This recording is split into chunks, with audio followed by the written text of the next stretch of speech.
I'm the only candidate which has a policy about how to bring economic opportunity using clean, renewable energy as the key into coal country, because we're going to put a lot of coal miners and coal companies out of business.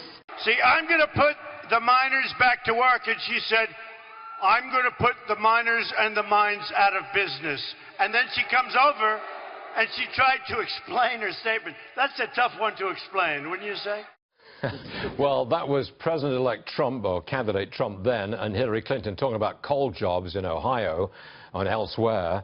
Maybe that's why Trump had a win of nearly 8 points in the great state of Ohio. By the way, that state is just one of the stops on Mr. Trump's victory tour tomorrow. He goes to Des Moines, Iowa, Cincinnati, Ohio, and Indianapolis, Indiana.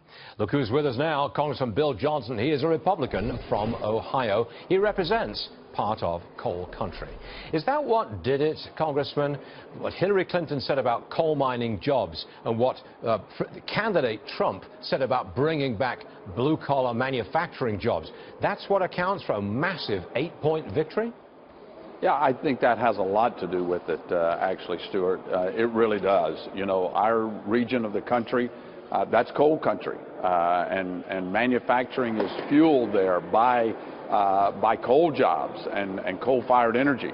So absolutely, I think it played a major part. I'm sorry, Congressman, I'm very sorry. I'm just going to break away from you for a moment.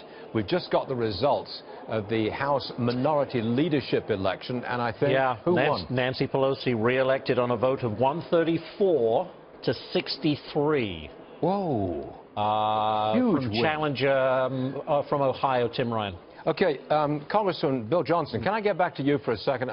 We just had the results of the House.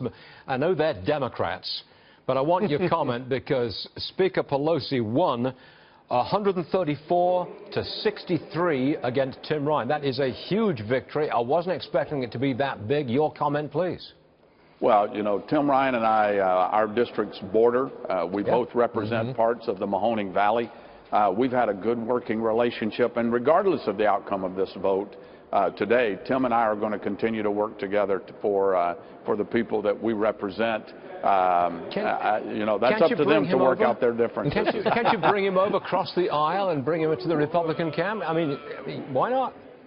Well, if you look at the voting results and the election results in the Mahoning Valley, particularly Mahoning County, this past election, I can tell you the people there would like to see Tim Ryan come over, that's for sure. Okay, understood.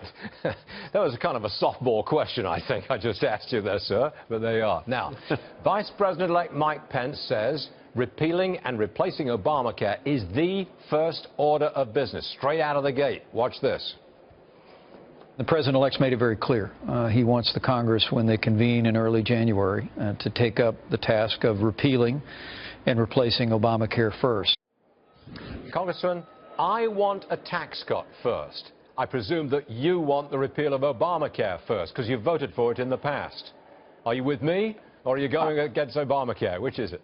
Well, we're going to go after Obamacare, and I think it's essential that we do that, because that does represent taxes in a sense, Stuart, because when you look at the increase in premiums, the amount of money that was taken out of Medicare to pay for the health care law, when you look at how that has caused out-of-pocket costs to go up for people that I represent, loss of availability, loss of access, it has been a real problem. And my region of the country is a region, Stuart, that thrives on small businesses, and this health care law has really hurt small businesses badly. Changes to overtime, changes to the 40-hour work week, all of those kinds of things have been devastating. We need to deal with Obamacare first. Well, Congressman, we'll be following the victory tour in Cincinnati tomorrow, and I'm sure our cameras will show you very close behind the President-elect. Congressman Bill Johnson, thanks for joining us, sir. Appreciate it. Thank you. Thanks a lot, Stuart.